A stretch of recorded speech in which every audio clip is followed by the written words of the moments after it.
Hello दोस्तों, welcome to my YouTube channel money in the market. आज हम बात करेंगे आईआरएफसी के आईपीओ के बारे में। मैं इसमें आपको रिव्यू करके बताऊंगा और ये बताऊंगा क्या ये आपको लिस्टिंग गेन दे सकता है, आपको इन्वेस्ट करना चाहिए या नहीं करना चाहिए। और हम समझेंगे आईआरएफसी के बिजनेस मॉडल को कि इसका बिजनेस मॉडल क्या है, क्या ये आप आगे चल के एक अच्छी इन्वेस्टमेंट दे सकता है, आपको इसमें लॉन्ग टर्म के लिए इन्वेस्ट करना चाहिए या शॉर्ट टर्म के लिए, या फिर जस्ट आईपीओ की लिस्टिंग गेन के लिए आप इन्वेस्ट करना चाहते हैं और आपको इसमें लिस्टिंग गेन मिलेगा या नहीं मिलेगा। ओके, तो चलिए बेसिक चीजें हम जान लेते हैं। ये कंपनी करती क्या है। ओके, हम जानते हैं कि ये कंपनी बहुत पुरानी है। 1986 में ये स्टैब्लिश हुई थी। New India, new Delhi, sorry, India में इसका हेडक्वार्टर है। और ये एक फाइनेंशियल लीजिंग कंपनी है। ऑब्वियसली आप इसके नाम से समझ सकते हैं कि ये फाइनेंशियल कॉर्पोरेशन है। लेकिन ये एक्चुअली करती है, इसका बिजनेस मॉडल दूसरे फाइनेंसिंग कंपनी से काफी अलग है। ये obviously leasing and borrowing services provide करती है। और कंपनी ने जो बोरिंग स्टार्ट किया था 1987 से लेकर 1988 के बीच में स्टार्ट किया था।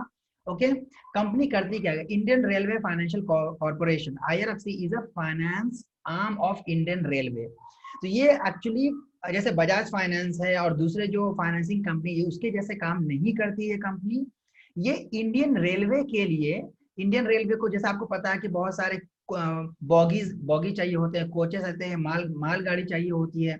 ओके, तो उसके लिए जो पैसे लगते हैं Indian railway direct ministry of railway से पैसे नहीं ले सकती है।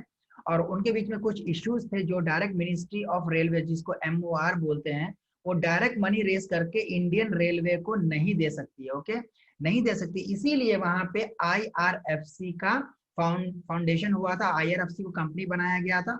और ये कंपनी क्या करती है? इंडियन रेलवे के लिए पैसे इकट्ठा करती है जो यूज होता है इंजन बनाने में, या फिर मालगाड़ी जिसको बोलते हैं वो खरीदने में, फिर रेलवे ट्रैक्स और जितने भी कंस्ट्रक्शन रिलेटेड वर्क है, मतलब डायरेक्टली या फिर इनडायरेक्टली जितने भी एक्सपेंसेस हैं इंडियन रेलवे के, उसका खर्चा उठाती है इंडियन रेलवे फाइनेंस कॉर्पोरेशन, इसको लोन प्रोवाइड करके। ओके, तो हम समझेंगे इसका बिजनेस मॉडल तो ओवर आप समझ गए, लेकिन बहुत सारी चीजें इसमें बाकी हैं समझने के लिए। तो चलते हैं और थोड़ी बहुत बात करते हैं इसके बारे में और इसके आईपीओ के बारे में कि क्या आपको करना चाहिए क्या नहीं करना चाहिए। ओके, तो चलिए समझते हैं इंडियन आईआरएफसी और क्या करती है।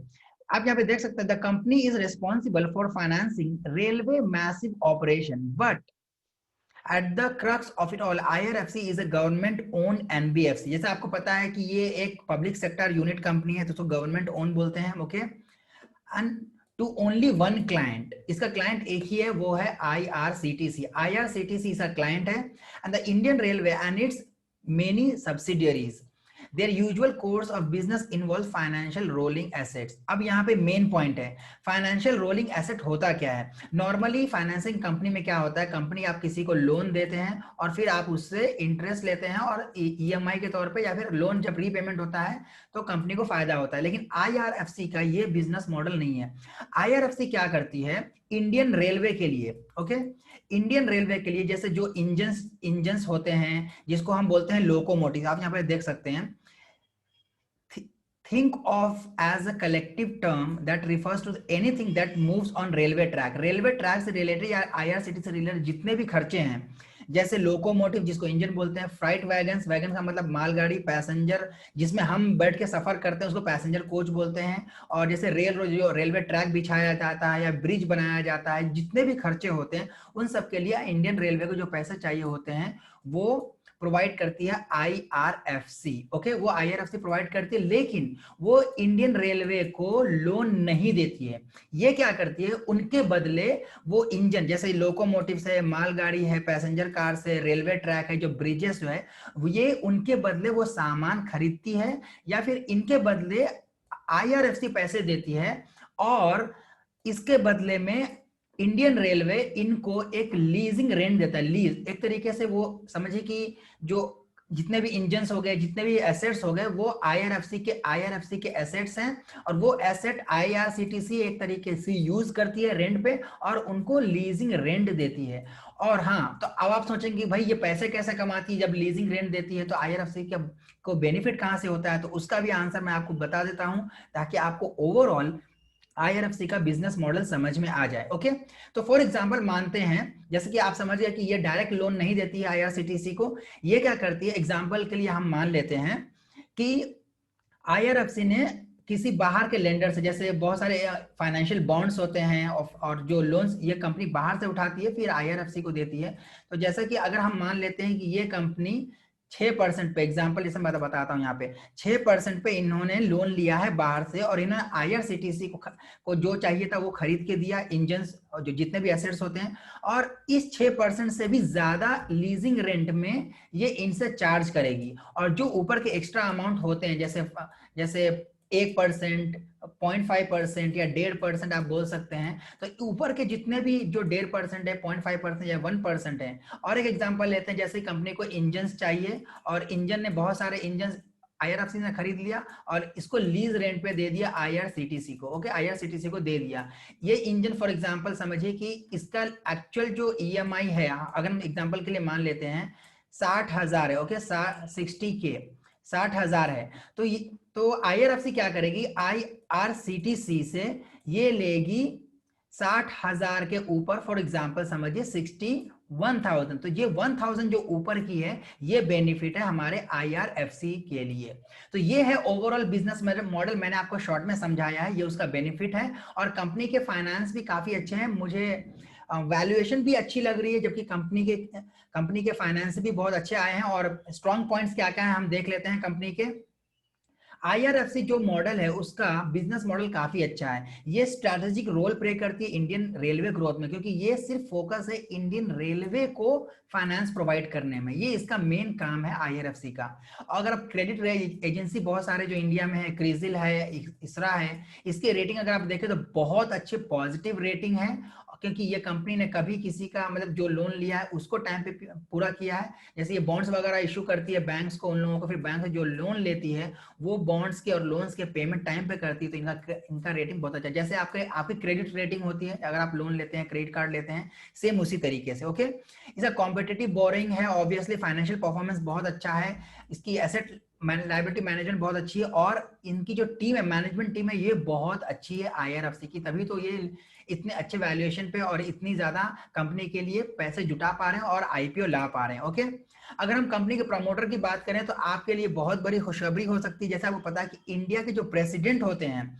तो president of India acting through the ministry of railways, जो मिनिस्ट्री ऑफ रेलवे को संभालते हैं वो IRFC के प्रमोटर होते हैं। ओके, IRFC के प्रमोटर्स होते हैं, तो इसमें जो हमारे प्रेसिडेंट है वो एक प्रमोटर के तौर पे एक्ट करते हैं, तो ये एक बहुत अच्छी पॉइंट है। और यहाँ पे हम थोड़े फाइनेंस देख सकते हैं, कंपनी ने कैसा परफॉर्मेंस दिया है, ये तो अभी आपको बाहर नहीं मिलेगा, अभी कंपनी के एनुअल शीट में ही मिलेगा।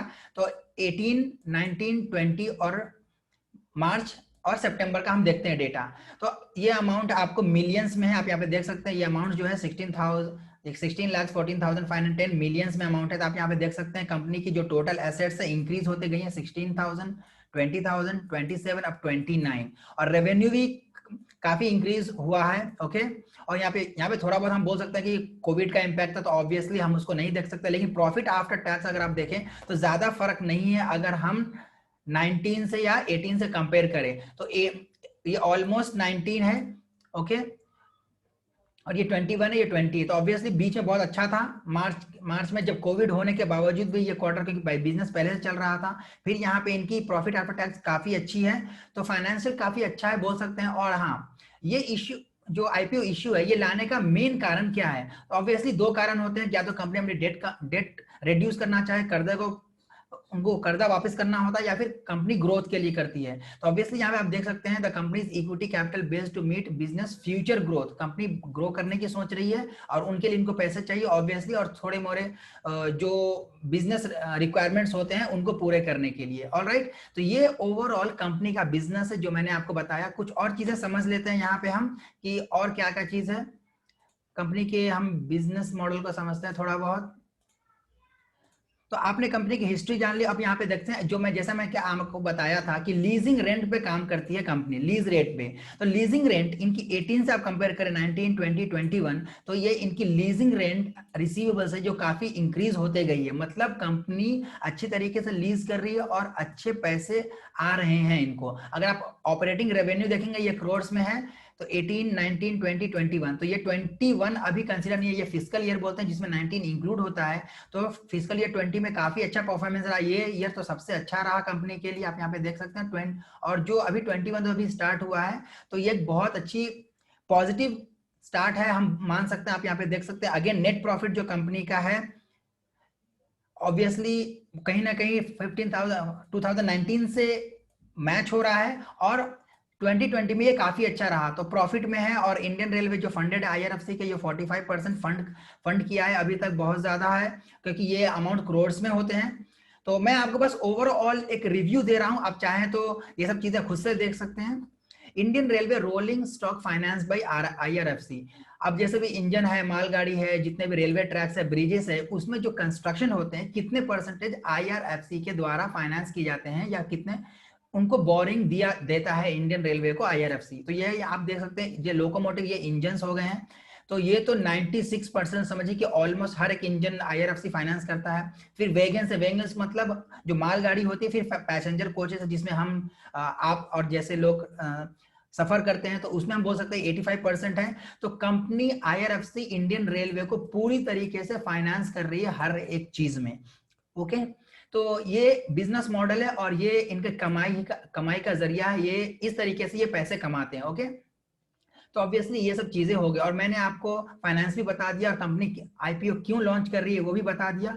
और हाँ, बेसिक चीज समझ लेते हैं आईपीओ में कि आईपीओ कितने का है, क्यों रेस किया जा रहा है, और आप कैसे इसमें अप्लाई कर सकते हैं। ओके, तो जो इश्यू साइज है 4633 करोड़ का अमाउंट रेस किया जाना है, और इसकी वजह से ये company 25 to 26 rupees per share का जो है वो इशू कर रही है, और आप मिनिमम 575 शेयर्स का एक लॉट है, तो आप इसमें इन्वेस्ट कर जो होगा ऑलमोस्ट 14,950, 14,950 आप इन्वेस्ट कर सकते हैं एक लॉट के लिए। और ये स्टार्ट होगा कल, मींस मंडे को, मंडे 18 जनवरी को स्टार्ट होगा। रिटेल इन्वेस्टर के लिए 35% का कोटा रिजर्व किया गया है, और इसमें इंस्टीट्यूशनल इन्वेस्टर और फिलहाल जो ग्रे मार्केट है उसका रिस्पांस फिलहाल ओके रहा है, क्योंकि कुछ ज्यादा खास नहीं है, ओवर सब्सक्राइब अभी तक नहीं हुआ है ग्रे मार्केट में, तो ये थोड़ा सा वरी करने वाली चीज है।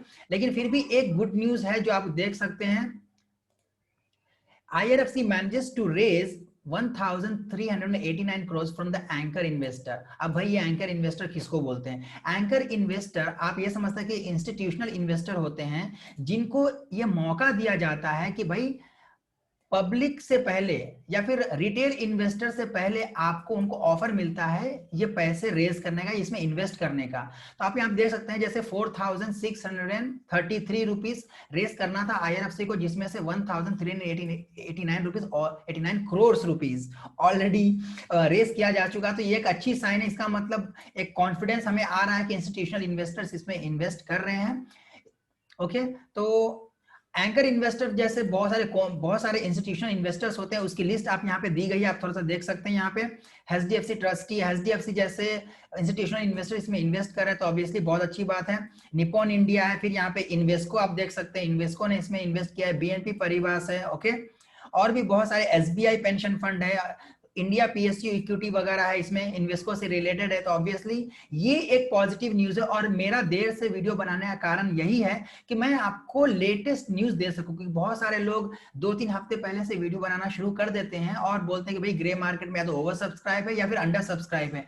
तो ग्रे मार्केट में फिलहाल पॉजिटिव रिस्पॉन्स उतना ज्यादा देखने को नहीं मिल रहा है, लेकिन अगर हम इसकी बात करें तो यहाँ पे बहुत ज्यादा अमाउंट ऑलरेडी आईआरएफसी को रेज हो चुका है, जो हमें एक पॉजिटिव साइन देता है, लेकिन इतना अच्छा नहीं है। अब बात ओवरऑल बात यही आती है कि आपको इसमें इन्वेस्ट करना चाहिए या नहीं, और क्या आपको इसमें लिस्टिंग गेन मिलेगा।